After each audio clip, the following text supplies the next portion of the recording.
ওই যে এলাকায় যে কোনো বাড়িতে সাপ বের হলে আমারে ডাক দিত, ওই গিয়ে আমি উদ্ধার করতাম। 4 বছর ধরে মনে করুন এইটার উপরে আমার বসবাস, এইটার উপরে সব কিছু। কিন্তু আগে 10 বছর ধরে মনে করুন দৌড়ি। কিন্তু আমার নাম মোহাম্মদ ইদ্রিস আলী। আমি আমার বাড়ি পেঁচাটা সালিয়াবহ ঘাটাল টাঙ্গাইল রসুলপুর ইউনিয়ন। আমি আগে বসি দিয়ে মাছ ধরতাম, মাছ ধরে আমার পেশা ছিল, সারা রাত্রি জায়গা মাছ ধরতাম। প্রধানত খাবারটা কি? এটার খাবার সাপই, 2টা সাপে সাপই খায়।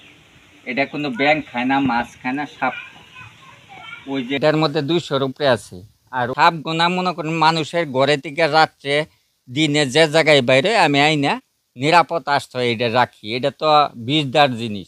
এই সাপটা হলো সবচেয়ে বিষাক্ত সাপ। সরকার জানি প্রতি উপজেলায় এই অ্যান্টিভাইরামটা পৌঁছায় দেয়, মানুষ উপকারী হয়। সর্বক্ষণ জিব্বার দ্বারায় সাপের কান নাই, বেন মজক নাই, কিন্তু স্মৃতি শক্তিও নাই।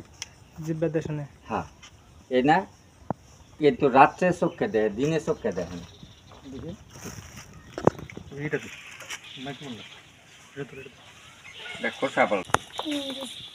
বেতন কিংবা বাড়ি গড্ডা, এই বৃষ্টি পরে মুখের মধ্যে পানি পড়ে, যাতে এই পানিটা না পড়ে এইটুকুই চাই আমি।